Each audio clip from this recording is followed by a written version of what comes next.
Pregnancy రాకపోవడానికి ఆడవాళ్ళలో ఉండే మోస్ట్ కామన్ కాజ్ పీసీఓడి.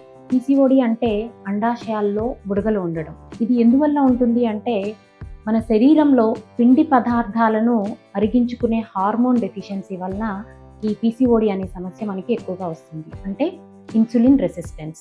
ఈ ఇన్సులిన్ రెసిస్టెన్స్ వలన ఏమవుతుంది అంటే ఆడవాళ్ళ శరీరంలో మగవాళ్ళ హార్మోన్స్ అంటే టెస్టోస్టిరాన్ ఎక్కువైపోవడం వలన అండము సరిగా పెరగక టైంకి విడుదల కాక అండాశయంలోనే ఉండిపోయి అవన్నీ బుడగల మాదిరిగా మారిపోయి అండాశయంలో బుడగల్లాగా తయారవుతూ ఉంటాయి. దీన్ని పీసీఓడి అంటాం.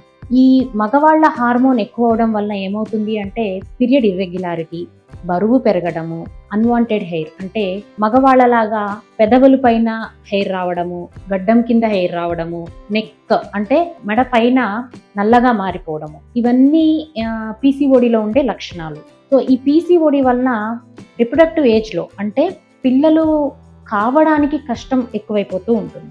సో దీన్ని మనము ఎలాగా కంట్రోల్ చేయాలి? యూజువల్గా మనము మెట్ఫార్మిన్ అనే టాబ్లెట్ని ఈ ఇన్సులిన్ రెసిస్టెన్స్ని తగ్గించడం కోసం మనము యూజువల్గా యూస్ చేస్తూ ఉంటాము. కానీ అందరూ కామన్గా అడిగే డౌట్ ఏంటి అంటే మేము పిల్లలు కావడం కోసం మీ దగ్గరికి వస్తే మాకు షుగర్ టాబ్లెట్ ఎందుకు రాశారు అని అడుగుతారు. సో పీసీఓడికి షుగర్కి బేసిక్గా కామన్ పెథాలజీ ఉంటుంది.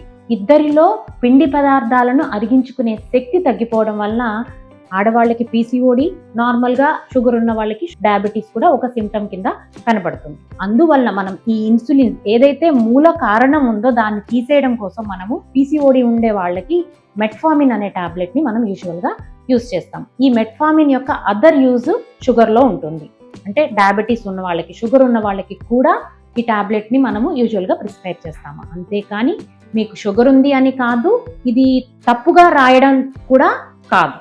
ఇది ఇన్సులిన్ రెసిస్టెన్స్ని తగ్గించడం వలన మీ బాడీలో మేల్ హార్మోన్ తగ్గిపోయి ఆ టైంకి అండం రిలీజ్ అయ్యి మీకు న్యాచురల్గా ప్రెగ్నెన్సీ వచ్చేదానికి, అలానే బరువు కూడా తగ్గి మేల్ హార్మోన్ తగ్గిపోయి ఆటోమేటిక్గా మీరు నార్మల్గా అండం శరీరంలో విడుదలవ్వడం వల్ల న్యాచురల్గా ప్రెగ్నెన్సీ వచ్చేదానికి ఎక్కువ అవకాశం ఉంటుంది.